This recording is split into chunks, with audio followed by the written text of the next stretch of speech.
Good morning all of you.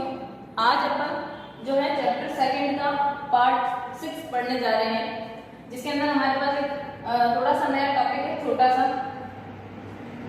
Chapter second लेखांकन के सत्यापन का आधार, और हमारे पास जो टॉपिक है वो है हमारे लेखांकन के आधार।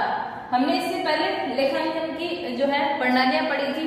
मैंने कहा था आपकी बुक में 2 ही दे रखी है, लेकिन हमने 3 प्रणालियां पढ़ी थी, जिसके अंदर हमने पढ़ा था single entry system, double entry system और भारतीय महाजन खाता बही का प्रारूप पढ़ा था एक तरह से।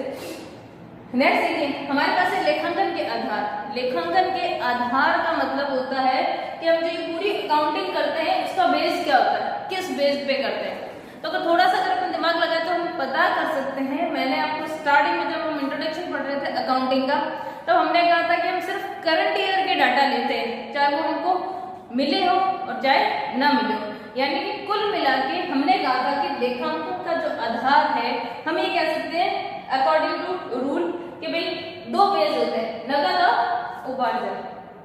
नगद यानी कि किसी भी प्रकार का कैश लेन देन होगा तो हम उसको लिखेंगे। आगे हम कैश बुक पढ़ेंगे, टाइप्स ऑफ कैश बुक पढ़ेंगे, यानी रोकड़ बही के प्रकार पढ़ेंगे। तो देखिए नगद यानी कि व्यापार, देखिए जब भी आप व्यापार या एक दुकान लेकर बैठते हैं, आप इमेजिन कर सकते हैं कि हम 2 तरह के ट्रांजेक्शन करेंगे, या तो कैश या उधार। भाई नगद जो पैसे दे जाएगा और चीज ले जाएगा, उसे मोस्ट ऑफ जो छोटे व्यापारी मेंशन ही नहीं करते।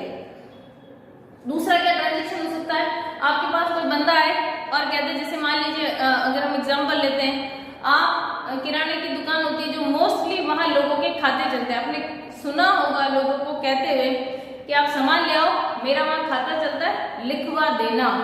ठीक है, इसका मतलब क्या हुआ, क्या वो आपको वस्तु उधार बेच रहा है या नहीं? उधार बेच रहा है तभी तो आप उसको लिखवा पा रहे हो।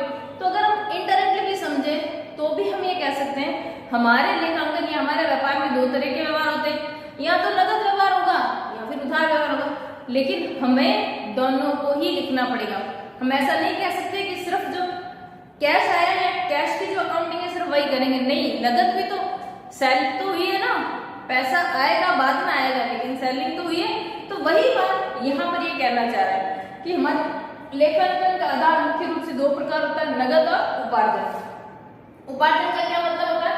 उपार्जन का मतलब होता है हमको आय हो गई है, या हम कह सकते हैं हमारी आय क्रिएट हो गई है, इनकम क्रिएट हो गई है, लेकिन वो हमें मिलेगी या तो बाद में। उपार्जन का मतलब इससे भी लगा सकते हो, आपको अलग अलग जगह बहुत सारी अलग डेफिनेशन मिल जाएगी। उपार्जन का मतलब ये भी लगा सकते हो उसी वर्ष से संबंधित जो आय होगी, बहुत सी जगह आपको ये लिखा भी मिल जाएगा। हम इनडायरेक्टली कह सकते हैं कि नगद किसी भी प्रकार का व्यापार में किसी भी प्रकार का कैश लेन देन होगा तो भी हम उसको दिखाएंगे, और कैश के अलावा तो कैश के अलावा क्या होगा, उधार वाले अगर किसी भी प्रकार का ट्रांजेक्शन होगा तो भी हम उसको क्या करेंगे, दिखाएंगे, व्यापार में दिखाएंगे।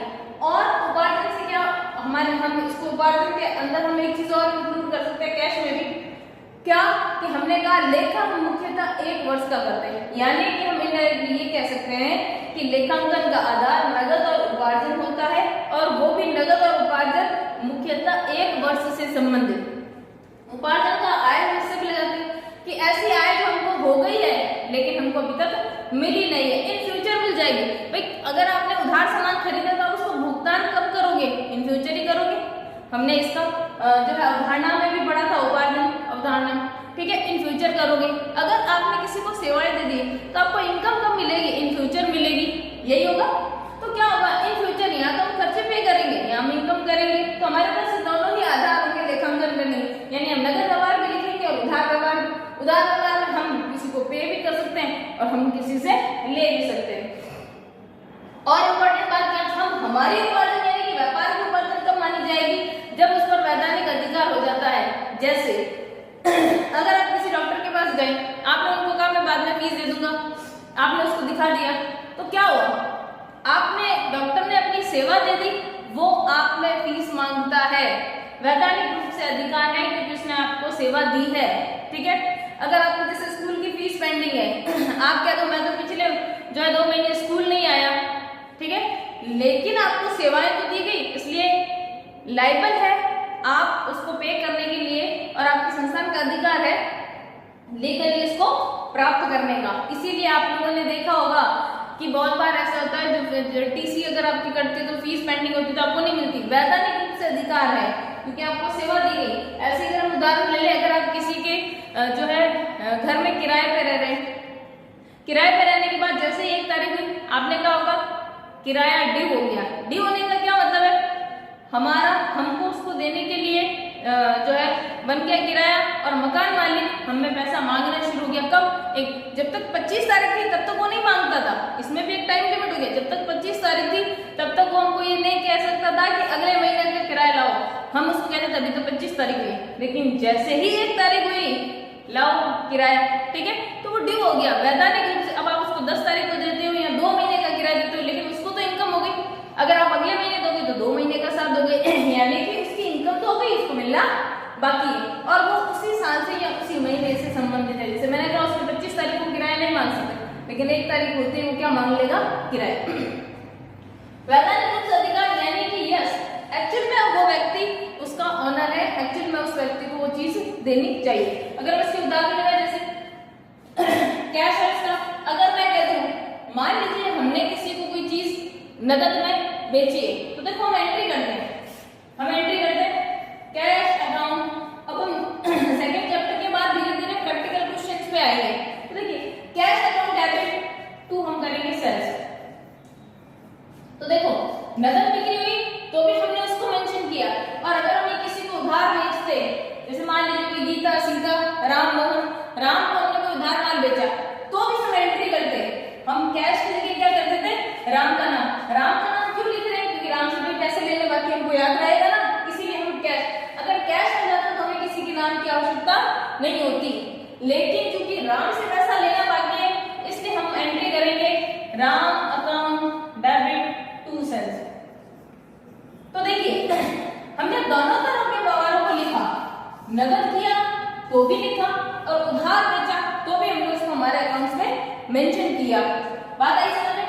कैश था तो कैश के बाद हमें कोई मतलब नहीं, राम ले गया, मोहन ले गया, सोहन ले गया, गीता ले गई, सीता ले गई, कोई भी ले गया हो, हमें उससे कोई मतलब नहीं है। लेकिन अगर उधार हमसे कोई माल ले जाता है तो नेचुरल है हमें उसी बंदे का नाम है, राम ले गया, मोहन, क्योंकि हम पैसे किससे मांगेंगे, इसलिए हम एंट्री उसके नाम से करते हैं।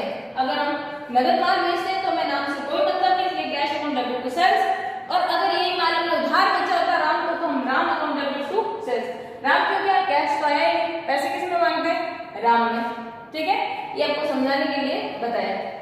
नेक्स्ट देखिए क्या कह रहा है, फिर हम बात करते हैं लेखांकन मानक, जिसको हम अकाउंटिंग स्टैंडर्ड कहते हैं। क्या कहते हैं, अकाउंटिंग स्टैंडर्ड, ASB आपको शॉर्ट में कहीं ना कहीं लिखा हुआ मिल जाएगा। क्या है ये अकाउंटिंग स्टैंडर्ड?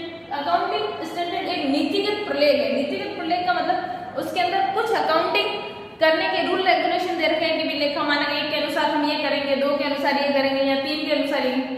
एट प्रेजेंट करीबन 39 से अबव कभी हुआ करते थे लेखा मानक।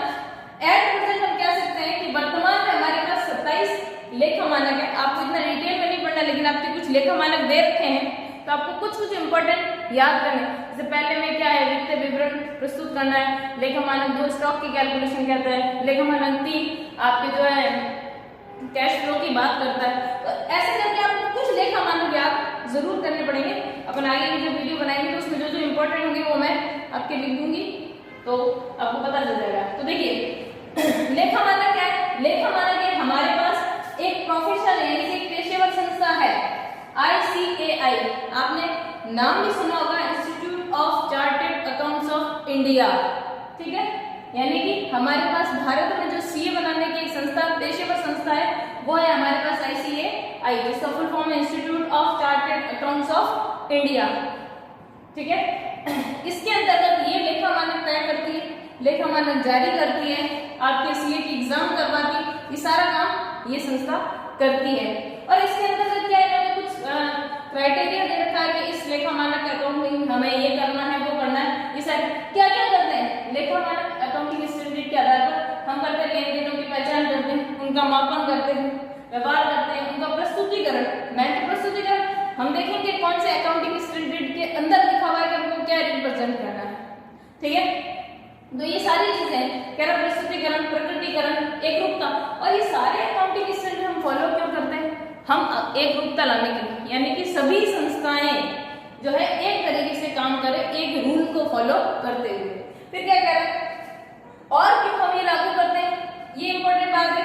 गुणात्मक विशेषता, क्वालिटी, अगर आपकी चीज कोई ढंग से मेंटेन होगी तो नेचुरली आपकी इसमें क्वालिटी दिखती है कि गुणात्मक विशेषता, यस हम ढंग से अकाउंटिंग स्टैंडर्ड फॉलो करते हुए हम हमारे संस्थानों के लेखे रखते हैं। तो ये सारे और आपके ग्रुप में से थोड़ा सा दे रखा है इसकी सीमा ये है कि भाई लोकशीलता नहीं है, ठीक है। अकाउंटिंग जो रूल रेगुलेशन उसके अकॉर्डिंग फॉलो करने पड़ते हैं, जिसको पता होगा वो उसको सही से फॉलो कर पाएगा। ये सारी विषय आपकी सीमाएं आ जाएगी। अगर इसके लाभ को पढ़ेंगे, क्योंकि ये चैप्टर थोड़ा थ्योरेटिकल है और आप पढ़ सकते हो इसको। अगर हम लाभ की बात करेंगे तो लाभ ये कि एकरूपता लाएंगे, समानता लाएंगे, और भी गुणात्मक विशेषताएं हमारी इसके अंदर हो जाएगी। इसके बाद एक और टॉपिक आएगा आपका लेखा मानक की प्रतियोजना, यानी कि किन पर लागू होते हैं। बहुत सी ऐसी ट्रस्ट संस्थाएं हैं उन पर ये लागू नहीं होते, लेकिन जितनी भी व्यापारिक संस्थाएं होगी उन पर लागू होगा। जैसे हम पढ़ेंगे एनपीओ वगैरह होते हैं, उनके ऊपर थोड़ी अलाभकारी संस्थाएं हैं, उन पर थोड़े कम ये रूल लागू होते हैं। तो ऐसे करके किन पर लागू होंगे, जितनी भी आपकी व्यापारिक संस्थाएं हैं उन पर सारे के सारे अकाउंटिंग स्टैंडर्ड लागू होते हैं किसी भी प्रकार से। और किस पर लागू नहीं होंगे, जो जैसे कुछ संस्थाएं होगी या कुछ हमारे रूल रेगुलेशन में जिन संस्थाओं के बारे में हमको मेंशन होगा उन सभी के बारे में ये रूल रेगुलेशन लागू नहीं होंगे। तो एक छोटा सा टॉपिक है, इसके बाद अपन most of practical accounting standard पढ़ेंगे और उसके बारे में जानेंगे। Thank you.